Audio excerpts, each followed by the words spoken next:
Buenos días, jóvenes. Hoy vamos a continuar con el tema de la biodiversidad, pero vamos a ver la lección 2, que lleva como título la reproducción de los animales. Acuérdense que la lección 1 fue la reproducción en las plantas, ¿se acuerdan? Es donde nos quedamos. Pues ahorita es la continuación. Muy bien, en su libro en la página 182, jóvenes, se encuentra este tema. Y está un recuadro donde dice: lee el siguiente texto. ¿Qué es lo que vamos a hacer? Como siempre trabajamos en el salón, ya saben que hay que leer para poder contestar las preguntas que se encuentran en ese mismo recuadro. ¿Qué me van a hablar acá? Me van a hablar sobre la clonación. ¿Estamos? Para continuar, pasamos a la página 183. Dice comportamiento sexual. Vamos a leer todo el texto de esta página y ya luego les explico. Para que la mayoría de los animales sexuados puedan reproducirse, deben aparearse. Seguramente tú puedes diferenciar un gallo de una gallina, un león de una leona y un hombre de una mujer, pero quizás es más difícil distinguir entre un ratón macho y uno hembra, o un gato y una gata.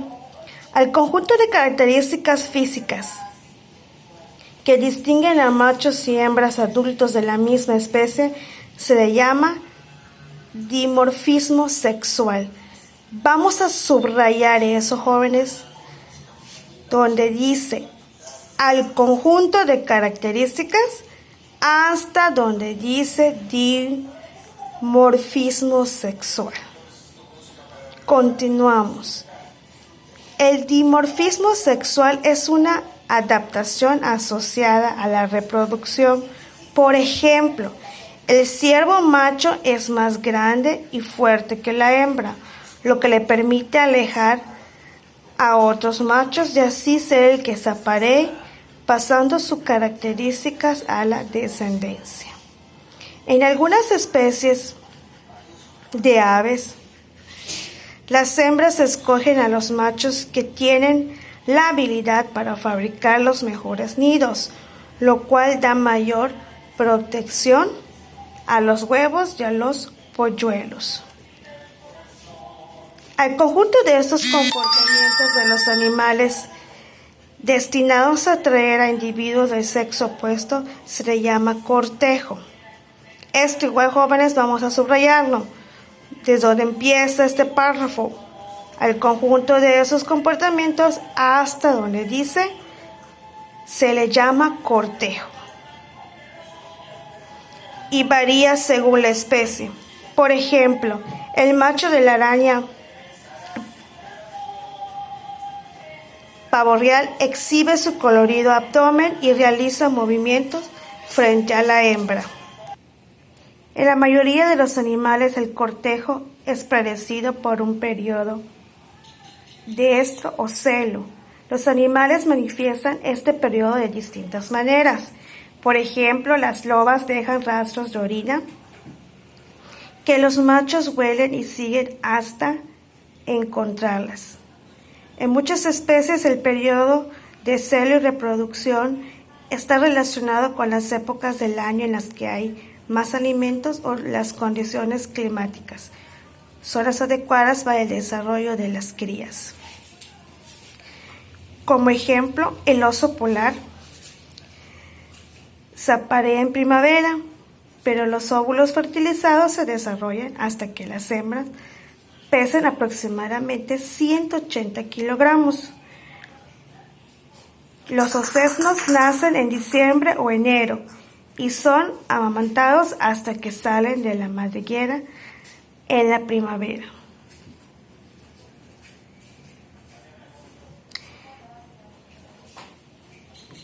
Otra adaptación relacionada con la reproducción y el ambiente es la Migración. Algunas especies buscan climas cálidos para reproducirse.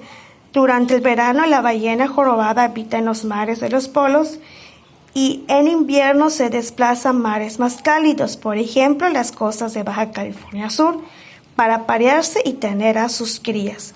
Las mariposas monarcas viajan desde Canadá y el norte de Estados Unidos de América hasta los estados de Michoacán y México. En estos climas cálidos alcanzan su maduración sexual y se reproducen. Luego regresan a sus regiones de origen para continuar su ciclo de vida. Después pasamos a las páginas 184 y 185, donde hay una infografía de algunas adaptaciones de la reproducción jóvenes. Vamos a leer las preguntas que se encuentran en la página 185 y se identifican los tipos de adaptaciones que representa el ajolote. Relaciona cada etapa de la reproducción con las adaptaciones reproductivas. ¿Cuál es la importancia de cada adaptación para la sobrevivencia?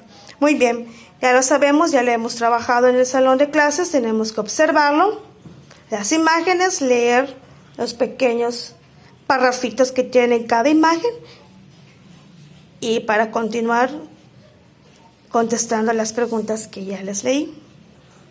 Después de terminar las preguntas de la infografía de la página 185, continuamos con la página 186, donde hay un recuadro naranja, pueden observar, donde tiene unos dibujitos de unos loritos.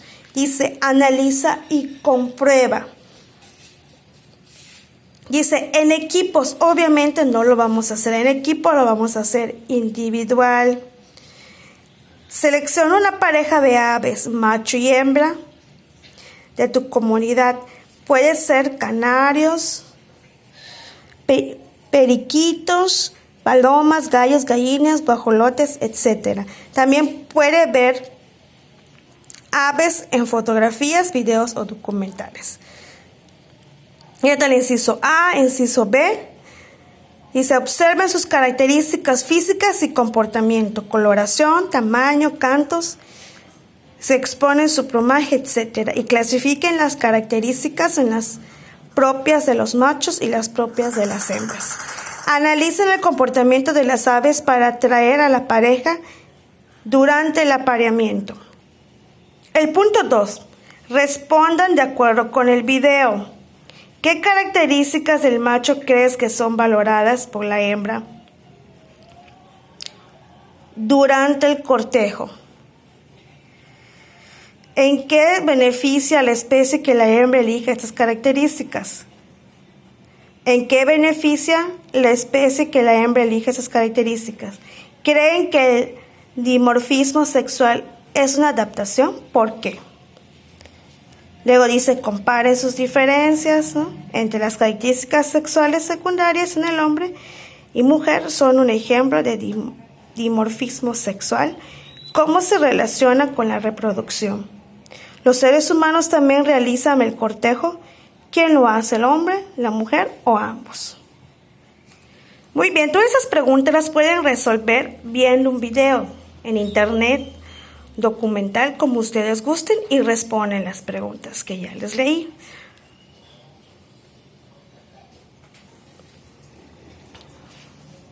Debajo nos dice adaptaciones reproductivas relacionadas con la fecundación. Lo vamos a leer, ¿sale?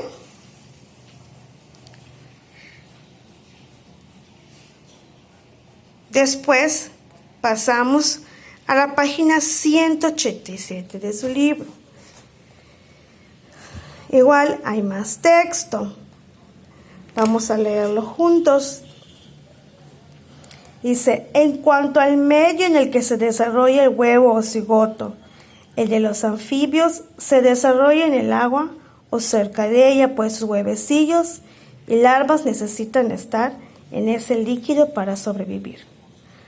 Los reptiles, descendientes de los anfibios, fueron los primeros vertebrados terrestres en lograr formar un huevo con suficiente cantidad de nutrimentos y humedad para que el desarrollo de las crías independientemente del medio acuático. Con ellos aparece el huevo. con amnios y con cascarón grueso que la aísla y protege del exterior semejante al de las aves. Después pasamos con los mamíferos. Tienen fecundación y desarrollo embrionario dentro de la madre, al menos en parte. Además, cuando nacen son alimentados con leche segregada por las glándulas mamarias de la hembra. De acuerdo con la forma en que se desarrolla el embrión, los mamíferos se clasifican en 3 grupos. Ahí lo tenemos. Monotremas, marsupiales y placentarios. Muy bien, jóvenes. Vamos a leer individualmente esos 3 tipos. Y en la libreta, vamos a recortar 3 ejemplos de cada uno. Y lo vemos. Solo recortan y pegan. Y me ponen en título grande la clasificación, si son marsupiales, placentarios, etc. Aquí tenemos un dibujito,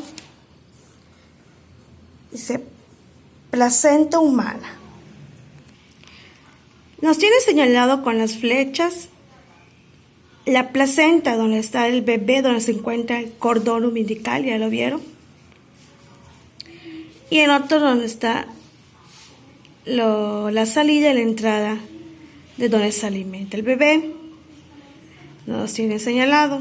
Muy bien. Podemos ver que en el cordón umbilical del bebé hay 2 colores, uno rojo y el otro azul. El rojo es grueso y el azul son 2, ¿verdad?, tubitos azules. Ahí mismo está señalado, jóvenes, lo pueden ver. En los 2 tubitos azules es la salida del dióxido de carbono.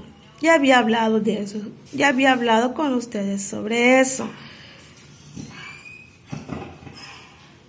¿Por qué dióxido de carbono? Tiene 2 de oxígeno y 1 de carbono y se representa químicamente CO2 y otros desechos generados por el feto. En la siguiente, que es el tubito rojo, es la entrada del oxígeno, que se representa químicamente O2, y nutrientes al feto. Muy bien, jóvenes, continuamos con el recuadro naranja que está en la página 187. Lo copiamos en la libreta, la tablita, respondemos debajo de la tabla, copio las preguntas y las respondo. No quiero solamente las respuestas, hay que copiar las preguntas, ¿de acuerdo? Les voy a platicar un poco acerca de la reproducción en los animales. Como en las plantas es igual, se divide en reproducción asexual en animales y reproducción asexual. Perdón, jóvenes. Reproducción asexual, reproducción sexual en animales. Muy bien, vamos a comenzar primero con la reproducción asexual en animales. Esto se divide en 2, en organismos unicelulares y en organismos pluricelulares. Los organismos unicelulares es el tipo de reproducción más sencillo y primitivo. No requiere células especializadas como forma general. Una célula llamada célula madre. Esta, jóvenes, se divide dando lugar a 2 o más células llamadas células hijas, con la misma información genética que la célula madre. En los seres unicelulares, eucariotas, las células se dividen mediante mitosis, originándoles células hijas en diferente número y tamaños. Y hay varios tipos. Los ejemplos, algunos tipos de reproducción asexual en animales son la bipartición, gemación, fragmentación, partenogénesis, que está en su libro en la página 188, donde dice reproducción asexual en animales. Estos son algunos de los ejemplos, porque hay más. Bueno, aquí no les menciona la bipartición. Yo se las voy a mencionar. Es la forma más corriente en los organismos unicelulares. Tras la división de la célula madre se forman dos células hijas más o menos iguales. Aquí les tengo puesto la imagen, aquí les tengo puesto las imágenes, jóvenes. ¿Sí? Eso que viene siendo la célula madre, que forma dos hijas. Luego dice más o menos iguales, luego se separan y se hacen dos más o menos iguales. Es característico de los protozoos como amebas y paramecios. Continuamos con los ejemplos que están en su libro. Gemación. Alguna parte del cuerpo del animal, un grupo de células, se divide para formar un brote o yema. Esta puede separarse y desarrollarse como otro organismo. Este tipo de reproducción lo tienen los corales y las esponjas. Fragmentación. El cuerpo del animal se divide en dos o más partes. De cada una sufre un individuo completo. Ocurre en medusas y estrellas del mar. Partenogénesis. Un óvulo sin fecundar se desarrolla hasta convertirse en un nuevo individuo. Por ejemplo, los óvulos de las abejas desarrollados por partenogénesis, dando origen a individuos machos, y los óvulos fecundados originan abejas hembras. Aquí tenemos las imágenes en la figura 3.14, reproducción de la estrella de mar por fragmentación. Como lo pueden ver en las imágenes, jóvenes, se le quita un pedacito de la estrella de mar, ¿sí? Y de ese pedacito, o sea, de ese fragmento, ¿qué va a pasar? Van a salir sus otras 4 bracitos más y se crea otra estrella de mar. En la figura 3.15 está el proceso de partenogénesis en la rana. Muy bien, seguimos las flechitas. Dice hembra adulta. Pone los huevos. En esos huevitos que van a salir, renacuajos. El renacuajo tiene 3 pasos. Primero es como una culebrita. Luego le salen las patas traseras. Después ya le salen las delanteras, ¿verdad? Empieza a desaparecer la colita. Y ya luego es una hembra idéntica a la madre adulta. Continuamos hablando sobre la reproducción asexual en organismos pluricelulares. Esas son las células que se dividen mediante mitosis, pero la reproducción se produce en estructuras especiales que crecen unidas al progenitor y que tras separarse dan lugar a los nuevos individuos. Eso es un ejemplo de la estrella de mar. Lo que ya les había comentado, esta es una reproducción asexual de organismos pluricelulares. La reproducción sexual es un mecanismo complejo donde 2 progenitores dan origen a los descendientes. Los descendientes presentan diferencias con los progenitores debido a la mezcla de la formación genética de los mismos.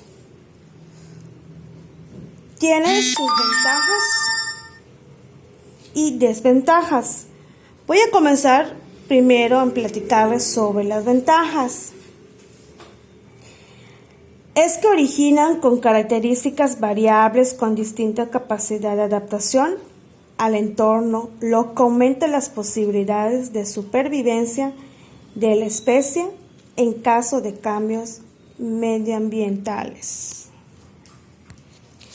Las desventajas es que es un proceso complicado que requiere la formación de las células especializadas, su unión en la misma fecundación, un desarrollo embrionario complejo y tras el embrionario y tras el nacimiento distintos tipos de cuidados. En el caso de los animales, esto se da en todos los grupos de organismos, excepto en las bacterias.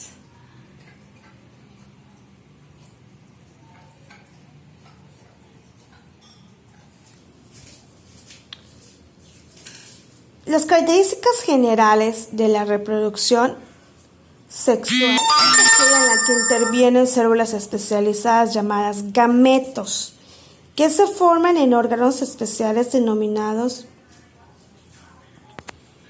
gonadas y cuya finalidad es formar una gran variedad de combinaciones genéticas en nuevos organismos para mejorar las posibilidades de supervivencia.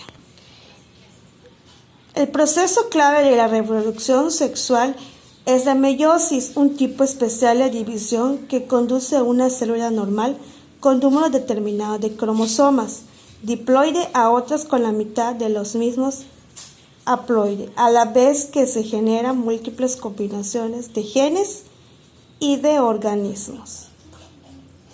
Jóvenes, en su libro, en la página 156, se encuentra el proceso de división celular. Los cromosomas en la célula original durante la división y el finalizar esta. Aquí te explica en este dibujo, en la célula madre, en la que lleva y se divide en cada cromosoma y luego se duplica y se hace una doble. Por favor, jóvenes, vamos a transcribir esto en nuestro cuaderno y vamos a hacer los dibujos, tal y cual está aquí en la página 156.